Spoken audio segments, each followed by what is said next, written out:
O Operário é um drama psicológico que acompanha o período mais crítico e sombrio da vida, ou melhor, da sobrevida, de Trevor Resnick. Um maquinista que, a princípio, sofre de uma insônia prolongada, mas conforme a história se desenvolve, vemos que a falta de sono é apenas o sintoma principal de uma série de distúrbios psicológicos que, ao longo do filme, vão sendo expostos à compreensão do espectador.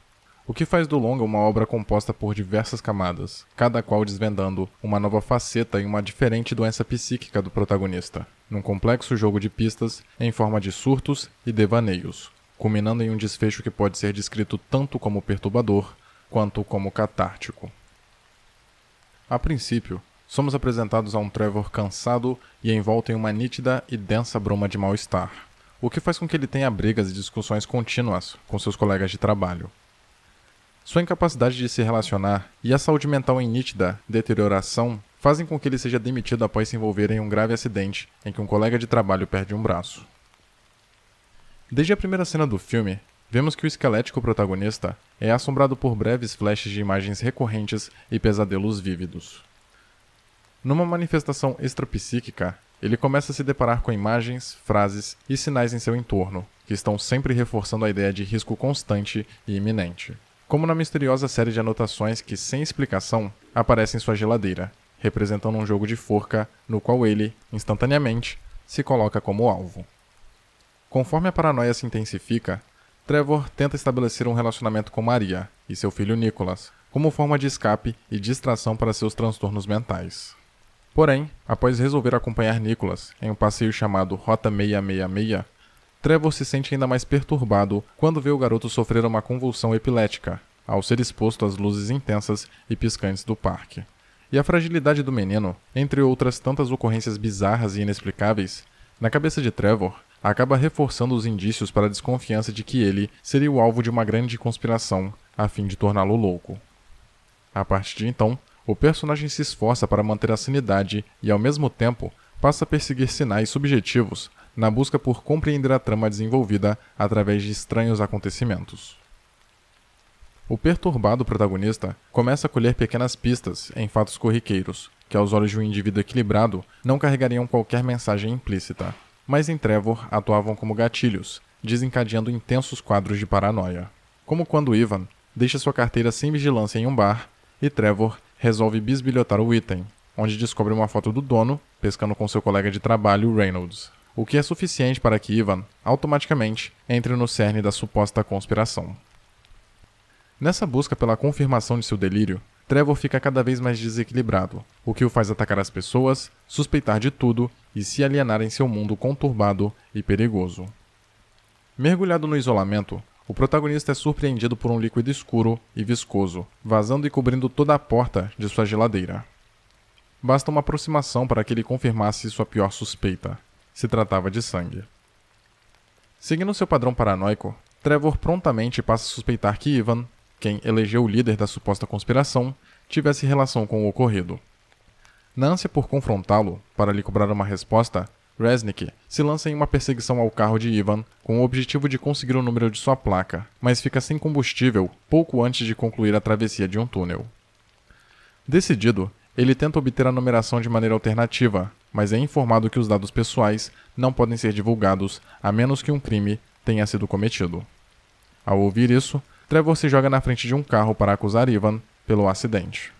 No entanto, quando finalmente consegue ter acesso ao número da placa, ele descobre que se trata da numeração do próprio carro. A essa altura, o espectador já conclui que Ivan, na verdade, se trata de uma projeção e uma alucinação de Trevor. O protagonista, porém, encarcerado no próprio delírio, é incapaz de chegar à mesma compreensão. Absorto em meio ao próprio caos psicológico, o perplexo Resnick foge da delegacia para morar com Steve, uma prostituta com quem tinha contato recorrente. A princípio, as coisas pareciam assumir um rumo coerente, até o protagonista encontrar a foto de Ivan e Reynolds emoldurada na casa de sua acompanhante, o fazendo acusá-la de participar da conspiração. Confusa, Steve diz que a imagem é de Reynolds e Trevor, mas este último se recusa a constatar o fato, insiste na acusação e acaba sendo expulso da residência após trocar ofensas com a prostituta. Trevor Resnick é um homem de aparência magra e cansada, a grosso modo. Tem um aspecto de vida desleixado e doentio. Vive uma vida ordinária, com um trabalho simples, uma casa comum e uma rotina repetitiva que parece interminável, o que faz com que seus problemas para dormir sejam intensificados. Quando somos apresentados ao protagonista, ele está sendo atormentado pela insônia há mais de um ano, o que faz com que o seu psicológico se transforme em uma bomba relógio, e o que acompanhamos ao longo do filme é o colapso de seu sistema nervoso. Paranoia, esquizofrenia e total falta de percepção da realidade são alguns dos efeitos gerados pela insônia crônica, e no caso de O Operário, todos esses distúrbios são somados à culpa e ao remorso que atormentam o protagonista, sem que ele pudesse recordar do que estaria desencadeando esses sentimentos. O fator causador da insônia era mais implícito do que imaginávamos. Na verdade, se tratava do efeito gerado por um fato que a memória de Trevor bloqueou. Sua vida passou a ser assombrada desde o momento em que ele fugiu da cena de um acidente que levou uma pessoa à morte. A partir de então, a sua percepção a respeito de si saiu completamente dos eixos, fazendo com que qualquer esforço para retomar o equilíbrio fosse em vão e reduzindo a aparência de um pacato trabalhador a uma figura esquelética e moribunda. Trevor só reencontra a própria paz quando se recorda de ter assassinado uma criança.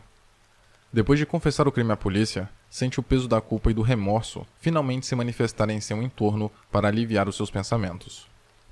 Vendo as engrenagens de seus tormentos serem desativadas, Trevor consegue finalmente dormir. É possível que o protagonista estivesse morto o tempo todo, tanto que o longa apresenta uma fotografia cinzenta, produzindo uma atmosfera ligeiramente onírica, além da aparência cadavérica do personagem e o seu cansaço diante dos acontecimentos, que pareciam sequências intermináveis.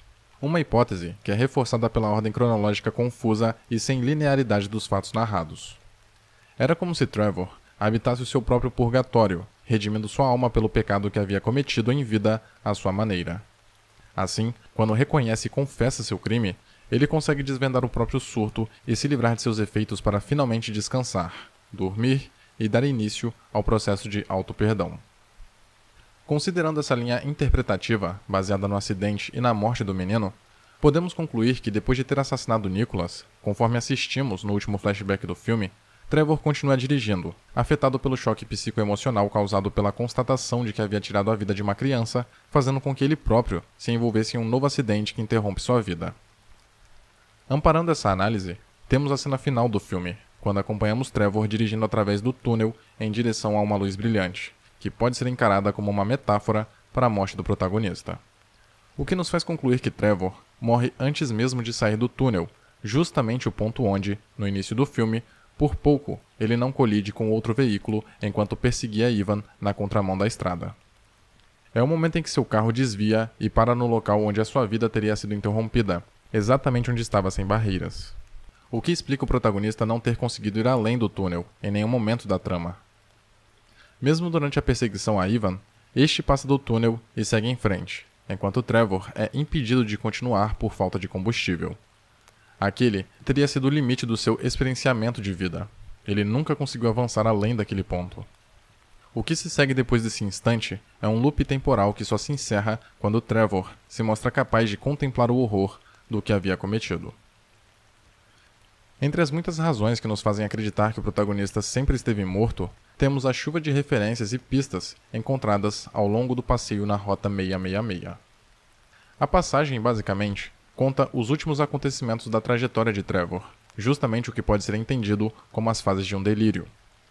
Entre mão e braços sendo cortados, a imagem de um bordel, a visão de uma criança sendo atropelada, um carro vermelho destruído com um corpo por perto, ainda podemos considerar o que a polícia disse, que o Firebird de Resnick tinha sido totalmente destruído em um acidente. E no momento em que eles estão no brinquedo do parque, o próprio menino que Trevor atropelou é quem o guia para a estrada do inferno. Ainda nesse brinquedo, podemos compreender como tudo aconteceu no filme. O carro em que eles estão atropela uma criança. Em seguida, surge um veículo vermelho pegando fogo. O relógio parado no tempo indica que o protagonista está preso no momento em que matou Nicholas, existindo dentro de outra dimensão até que ele admita confrontar o remorso pelo seu crime. E quando pensamos que Trevor, ao infringir-se um ferimento para justificar sua queixa à polícia, ao invés de se autoagredir de maneira controlada, como num ferimento à faca, preferiu se jogar na frente de um carro, como se soubesse que iria sobreviver, amparado por uma certeza íntima e subliminar. Outro fator sugestivo é o quarto da prisão completamente branco, onde o protagonista finalmente cai no sono, fazendo da cela não uma espécie de paraíso, mas um lugar de paz interna. Os mais observadores também irão reparar que o carro de brinquedo de Trevor, visto em uma de suas fotos de infância, é parecido com o carro de Ivan, sua alucinação projetada, dando a ideia de que ele alimentou aquela personalidade não só com seus tormentos, mas também com seus desejos. Por fim, quando Steve comenta sobre o atropelamento de Trevor, ela diz que esses motoristas malucos deveriam ser enforcados, numa clara alusão ao jogo de forca na geladeira de Trevor. Avaliando todos esses indícios, podemos concluir que Ivan era a representação das sombras de Trevor, mas não um alter ego, pois, como tal, poderia ser identificado por qualquer outra pessoa com quem o indivíduo se relacionasse. Ivan era um delírio de Trevor, uma espécie de inimigo imaginário, ou mesmo a forma como Trevor se autocompreendia antes do acidente acontecer, forte, imponente e robusto. E uma vez que sua consciência pareceu incapaz de suportar as consequências dos próprios atos, ela projetou sobre Ivan a deformação de caráter que não foi capaz de assumir como parte de sua personalidade, pois Trevor, além de atropelar Nicholas, ainda negou socorro. Ou seja, era um peso muito grande, atormentando-o dia e noite. Trevor odiava seu passado, não queria lembrar do que havia feito. Por isso, ele recusava sua versão saudável, realizada, feliz e assassina. O sujeito então se livra dessa sua parte, porém, essa separação não foi fácil e as características que ele descartou se materializaram em um novo personagem fictício e independente. Seu subconsciente fragmentou sua personalidade em duas, uma versão do passado, que era responsável por carregar a sua culpa, mas que perturbadoramente o perseguia em todos os lugares, comunicando-se com pessoas que ele conhecia e trabalhando no mesmo ambiente, sempre o atormentando para fazê-lo lembrar de algo infeliz que havia deixado para trás. O jogo da forca, por exemplo, era sua sombra tentando reacender o sentimento de culpa, para que ele finalmente pudesse processá-la e aceitá-la de forma consciente. Ou mesmo, quando passa a lavar as mãos com cloro. Resnick está oferecendo outra dica, sugerindo uma preocupação exagerada com a sujeira e a contaminação, pois trata-se de um comportamento típico de pessoas que sentem remorso, a constante necessidade de se sentirem limpos. Mas para Trevor, um simples sabão não seria suficiente, pois as manchas de sujeira não estavam em sua pele, e sim no seu caráter. E já que ninguém era capaz de acusá-lo de um crime hediondo, ele tratou de construir o seu próprio tribunal psicológico para promover a autocondenação. Afinal, você pode esconder a culpa de todos, menos de você mesmo.